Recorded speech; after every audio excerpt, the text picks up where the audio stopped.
So I was pretty late with this video release. Firstly, I completely overestimated how easy this project was to do due to a healthy dose of PTSD from my college days working in Swift for mobile app development. Back then I just didn't get it, but it is comedically similar to my primary profession as a web developer, so that kind of changed things. Secondly, because I had assumed this project would be as challenging as it was in my college days, I put it off while working on a larger tech project that we will see in the near future. This now begs the question, what are we doing with iOS development? Here's the context. Recently, a friend and I were sitting down smashing out Halo CE, legendary on the original Xbox. The difficulty forced us to adapt unusual strategies in a high-risk environment. Because of the nail-biting close calls we continuously found ourselves in, getting taken out by a seemingly bullet-immune elite would result in predictable frustration. However, herein lies the beauty. Sometimes when an elite outplayed us, they would roar this hearty laugh, while the camera went into third person showcasing our failure on the battlefield. This unusual unison of completely goofy laugh followed by an irritating process setback almost immediately diffused our anger, and we found ourselves laughing along with the absurdity of it all. The idea pretty much formed itself on the spot. It would be fun to just inject this laugh into random moments in our waking lives. Both of us had a little knack sometimes for perfectly timing something as ridiculous as this, so I decided that this idea that we could put these laughs into moments would work as a miniature project to re-explore Swift and mobile development in iOS. iOS apps can be made in a few ways. You can use the proprietary tech with Apple's XCode IDE, or you could take a much more web dev approach and use React Native or Xamarin for cross-platform apps. Additionally, most game engines like the Unity engine can export into different mobile app platforms. To keep things simple, I stuck with the Swift approach to get a bit more use out of my MacBook Pro, which is a mandatory tool for running XCode. Writing the UI in Swift is so similar to Flex CSS that I knew immediately this could be done in less than an hour. But that's not where things would be challenging us the most. The first thing I wanted to get working was having the default XCode app running on my iPhone. Downloading the app from the App Store was a terrible experience.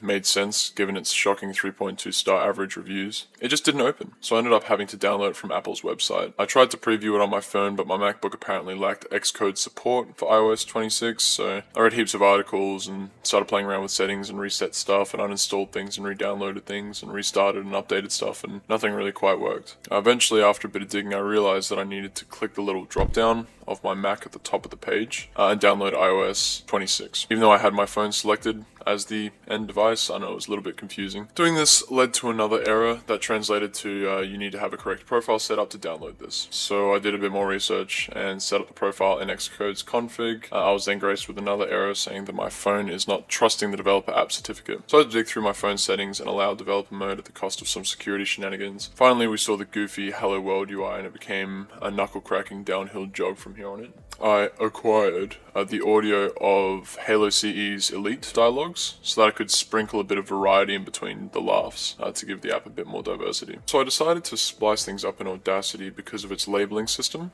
and that allowed me to quickly highlight audio snippets and placehold them. Then Audacity would let me mass export all these placeholders as their own individual audio files, and I finally threw them together in the Xcode bundle. Looking at the default code, we see some fluff but mainly VStack, image, and text kind of objects. This isn't too dissimilar from Flex's justify content column and then just using image and p tags from HTML. The VStack being vertical stack, you can guess that there would be an equivalent to HStack for horizontal stack, which would equate to a justify content for Flex's row. So I wrote a function using the AV Foundation library to play an audio file. To reference audio files in our little project, we reference the big bundle of code and assets that we have, searching for the audio file by name and extension. The code looked okay, so I added some UI.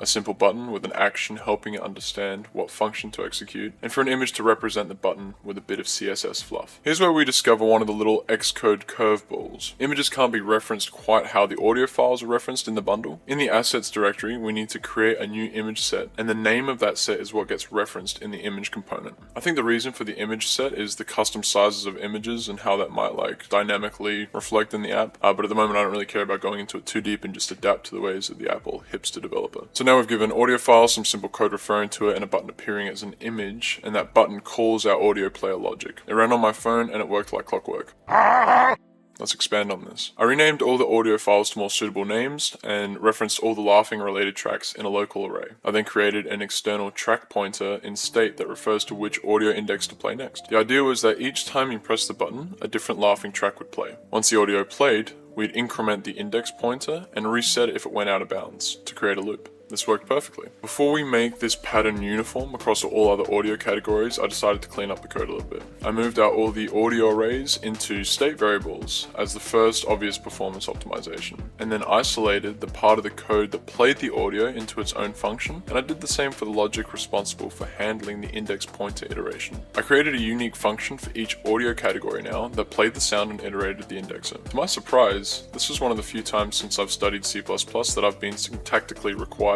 to refer to a memory address. Also, I thought, in Swift, if you're going to augment an input parameter with the function, you need to declare it as inout, forcing you to pass the variable by reference and not value. Then we call any function that mutates its input parameter, we need to refer to it by an ampersand. Viewing it as a memory address is just how I made sense of things, but really the ampersand in both C++ and Swift aren't equivalent. In Swift, it's really as simple as saying this thing is going to get modified, and that the compiler can appropriately handle the read and write stack to avoid memory issues, I suppose. Even then, my eye twitched as I immediately saw the drive principle being violated with a similar Hawkeye precision to that of a painter who spots a smudge on their canvas. I encapsulated both our sound playing logic and our index iterator logic into one final function that made playing a specific sound a simple one-liner that digests the array of sound files, and the pointer that points to the next to play track. With the logic as tight as I could see it being, I jammed more buttons into the UI, tweaked the sizing and padding a tad, and arrange them into H stacks within V stacks to cater to our button sizing within the confines of the mobile screen.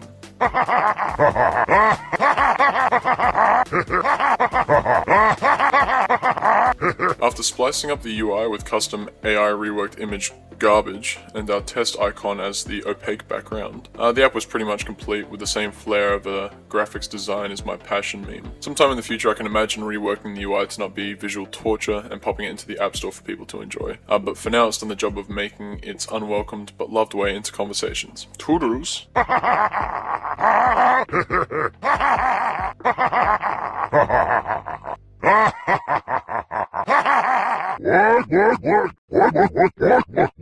I'm the man! I am the man! Lousy piece of crap. See you in hell. I'm the... See, I'm the... Come on.